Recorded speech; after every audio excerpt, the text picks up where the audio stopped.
वळूयात पुढच्या बातमीकडे।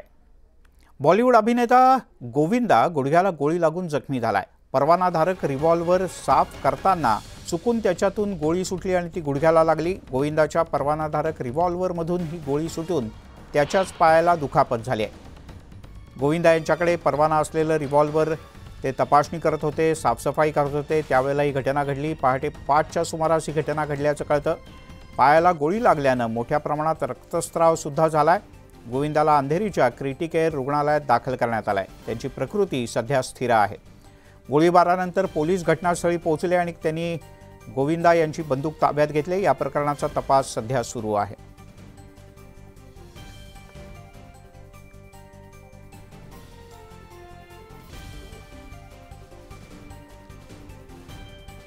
त्यामुळे गोविंदा यांची एक ऑडिओ क्लिप समोर आली, आपण पाहूयात त्यांनी काय म्हटलंय। नमस्कार, प्रणाम। मैं हूं गोविंदा।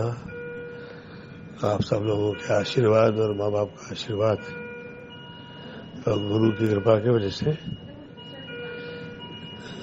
गोली लगी थी, पर वो निकाल दी गई है। मैं धन्यवाद देता हूँ यहाँ के डॉक्टर का, आदरणीय डॉक्टर अग्रवाल जी का, और आप सब लोगों की प्रार्थनाएं जो है, आप लोग का धन्यवाद। प्रणाम।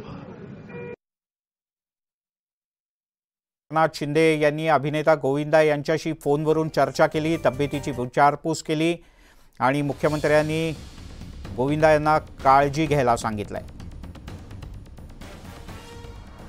मुख्यमंत्री एकनाथ शिंदे यांनी फोनवरून अभिनेते गोविंदा यांची चौकशी केली, त्यांना काळजी घेण्याचं सांगितलं। गोविंदा यांना क्रिटिकेअर रुग्णालयात दाखल करण्यात आलंय। त्यांनी एक ऑडिओ क्लिप जारी केली। आपली प्रकृती व्यवस्थित असल्याचं त्यांनी म्हटलंय। आपल्यावर तातडीनं उपचार करणाऱ्या डॉक्टरांचेही त्यांनी आभार मानले।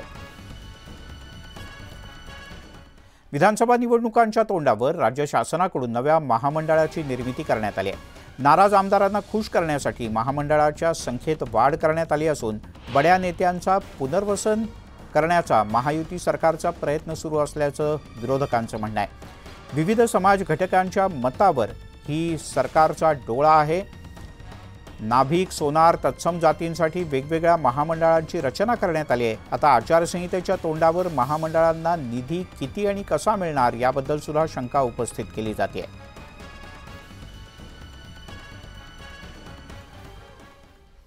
भाजपनं राज्यातली सत्ता राखण्यासाठी कंबर कसली आहे। 160 मतदारसंघांमध्ये भाजपचे उमेदवार कोण असावेत यासाठी प्रत्येक मतदारसंघातील प्रमुख पक्ष पदाधिकाऱ्यांना एक लिफाफा देण्यात आलाय। यामध्ये प्रत्येक जण 3 नावं पसंती क्रमानुसार लिहून ती चिठ्ठी त्या लिफाफ्यात टाकेल। उमेदवार निश्चित करण्यात या लिफाफ्याची भूमिका महत्त्वाची असेल। उमेदवार ठरवण्यासाठी पक्ष पदाधिकाऱ्यांची मतं जाणून घेण्याचा हा एक वेगळा प्रयोग भाजपनं करायचा ठरवलाय। आता बंद लिफाफ्यातून कोणाला उमेदवारी मिळणार याकडे सगळ्यांचं लक्ष लागलंय।